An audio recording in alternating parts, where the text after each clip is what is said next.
تابعګانو کې د څلورګونو عملیو په برخه کې موږ تاسې درې کارونو کې باید مهارت ولرو. لومړی کله چې ما ته یو څوک دوې دانې تابعګانې راکړي، پر دې دوو تابعګانو هره عملیه چې زه وغواړم څنګه یې اجرا کړم، یعنې څنګه یې جمع کړم، تفریق کړم، ضرب کړم، تقسیم کړم.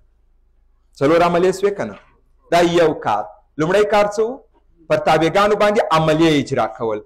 او دا ستاسې تیار زده ده. دا خبره دا ستاسې څنګه تیار زده ده؟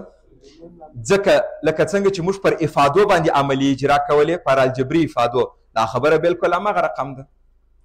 کله چې تاسو پولینومونه جمع کول، اوس به دلته چې دوې پولینومي تابعګانې درکړي، همغه رقم به یې جمع کوي. کله چې تاسې دوه کسري افادې جمع کولې، ګډ مخرج ونیسه، دلته چې تاسو ته درته راسي همغه رقم به یې جمع کوي. نو عملیه اجرا کول په حقیقت کې زموږ زده دی. ولې بیا مثالونه پکې کاروو؟ لومړی کار دا و. دوهم کار څه دی په دې عنوان کې؟ کله چې تاسې توجه ورته وکړئ، کله چې تاسې پر تابعګانو څلورګونې عملیو کې هر عملیه اجرا کړله، په پایله کې یوه نوې تابع لاسته راځي که نه؟ د هغه نوې تابع د تعریف ساحه څنګه وټاکم؟ زموږ خو نو په تنهایي سره د هرې بنسټیز تابع تعریف ساحه زده ده، اما څنګه کولی سم د هغه نوې تابع چې د څلورګونو عملیو څه لاسته راغلې، د هغه تابع د تعریف ساحه څنګه وټاکم؟ دا دوه کاره، یو عملیه اجرا کول، یو تعریف ساحه پیدا کول. دریم کله چې زه پر دوه تابعګانو باندې هر عملیه اجرا کړم، یو نوې تابع زما لاسته راځي، زه څنګه کولی سم په دې کې قیمت ګذاري وکړم؟ په یاد ولرئ قیمت ګذاري داسې هم کیدای شي چې تاسې عملیه اجرا کوئ، تابع مو لاسته راله، په دې کې وضع کوئ هر قیمت چې مو زړوي، مګر په دې کې د غلطۍ چانس شته، یعنې دا یې ښه میتود نه دی. نو دا قیمت ګذاري ځان ته طریقه لري. که موږ تاسې عملیه اجرا کړې، یوه نوې تابع لاسته راله، دا نوې تابع ته په کتلو سره د تعریف ساحه جوړه کړئ، په دې کې د غلطۍ چانس شته، یعنې دا یې ښه لاره نه ده. نو ځان ته مشخصه لاره لري. صحیح خبره ده؟ نو زه تاسو ته اول دا ووایم چې د دغه عنوان څخه زما مطلب دا دی، دوې تابعګانې په نظر کې نیسو، یوه اف ایکس وي، یوه جی ایکس. اف ایکس جمع جی ایکس، دغه ته موږ تاسې وایو عملیه. په دې کې موږ څه کار وکړئ؟ اف تابع او جی تابع مو یو له بل سره جمع کړه. او اوس که د دې افادې معلومې وي، عملا هغه کار څنګه اجرا کوي؟ دا زموږ تاسې د پولینوم د درسو څخه دا مسله زده ده. اف ایکس جمع جی ایکس، کله چې دا دواړه جمع کړو، یو نوې تابع لاسته راځي که نه؟ و یو نوې تابع لاسته راځي، د هغه تابع نوم به اف وي که به جی وي؟ اف هم باید نه وي، جی هم باید نه وي، داسې یو نوم باید ولري، اف جمع جی ایکس. نو تاسې په دې لیکنه باندې ځانونه بلد کړئ. د دې لیکنې معنا دا ده چې دا ټول د یوې تابع نوم دی او هغه تابع د اف او جی له جمع څخه لاسته راغلی. اف جمع جی ایکس دا د لیکنې طریقه ده، دا یې نوم سو.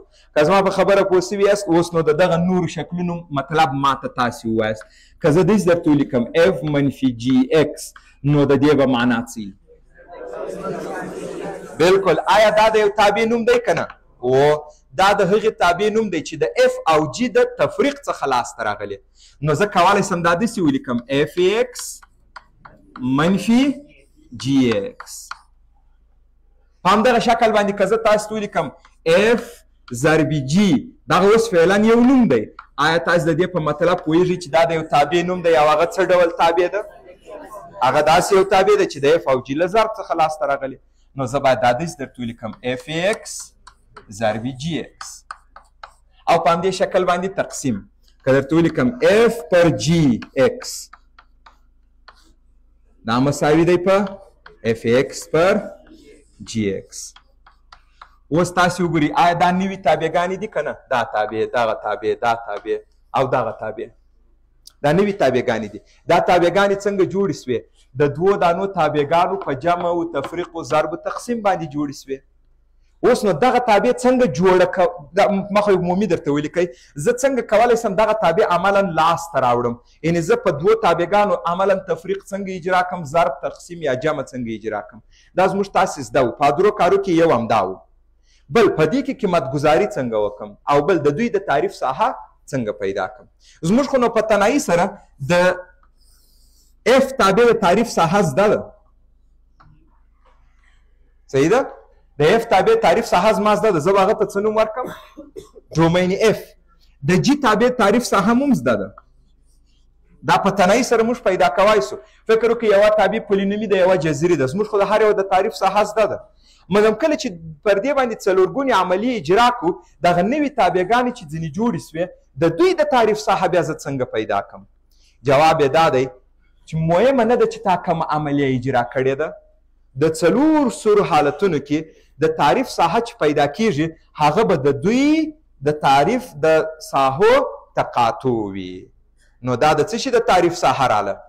دا د دې تابع د تعریف ساحه راله. تاسې دې ته وګورئ، دا ډومین اف جمع جی هم دی، دا ډومین اف منفي جی هم دی، دا ډومین اف ضرب جی هم دی، دا ډومین اف پر جی هم دی، خو یو کوچنی شرط لري.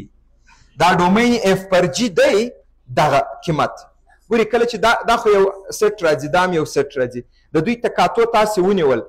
د دغه دوو تابعګانو د تعریف د ساحو تقاطع ام د دوی د جمع د تعریف ساحه ده، ام د تفریق، ام د ضرب، ام د تقسیم.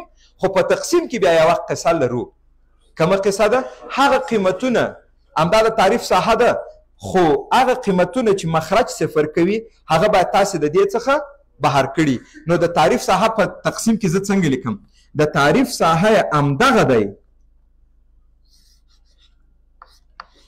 ما اوس داسې درته ولیکل، ته ځای نشته.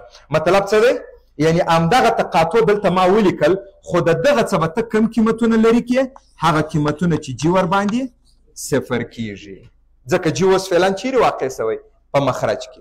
که موږ ته یو څوک وایي چې په دې کې دې ولې د جی صفري ایسته نه کړه، موږ وایي دلته چې جی صفر سي، صفر جمع عدد تعریف شوی. که دلته جی صفر سي عدد منفي صفر تعریف شوی، که دلته صفر سي عدد ضربي صفر تعریف شوی، که دلته صفر سي عدد تقسیم پر صفر په ریاضي کې وجود نه لري، نه دی تعریف شوی.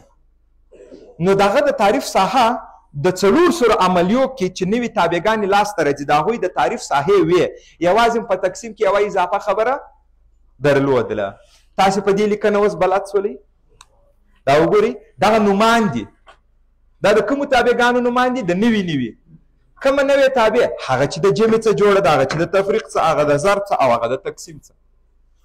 ښه، څنګه کولی سم زه د دوی د تعریف ساحه پیدا کړم؟ دا دی وګورئ، د جمع د تعریف ساحه څه ده؟ په انفرادي توګه د هر یو د تعریف ساحه چې تا پیدا کړه د هغوی تقاطع، د تفریق دپاره تقاطع، د ضرب دپاره تقاطع. اوس تاسې په دې کې په دا درو سورو اړیکو کې وګورئ، ښی طرف برابر دی که نه؟ مطلب دا د تقاطع د تعریف ساحه د ټولو دپاره ده. تاسو ته یو چا ویل چې د اف جمع جي د تعریف ساحه پیدا کړئ، تاسې د دوی دواړو تقاطع پیدا کړله، چې کله دې سوال حل کوئ دی وایي او زما څه اشتباه وسوه، هغه اف جمع جي نه و، هغه اف ضربي جي و. ته ورته همدغه جواب چې ما پیدا کړی همدغه دی، د هغه جواب هم دی. که اف منفي جي و همدغه دی، که اف تقسیم پر جي و همدغه دی، خو د هغه څخه هغه قیمتونه چې جي صفر کوي هغه لرې کوم. نو د تقسیم دپاره ګورئ څومره فرق یې کړی، همدغه دی، خو د دې څه به لرې کوي کم قیمتونه هغه چې جي یې صفر کړی. نو اوس موږ تاسې په ادرو خبرو کې کوم دوه دانې زده کړه؟ عملیه اجرا کول مو د وختي څه زده وه، ښه دی، دا د نومانو سره یې بلد سو، او د تعریف ساحه مو هم زده وه. ګورئ د تعریف د ساحې دپاره ما تاسو ته طریقه وویل که نه؟ په همدغه میتود به کار کوئ.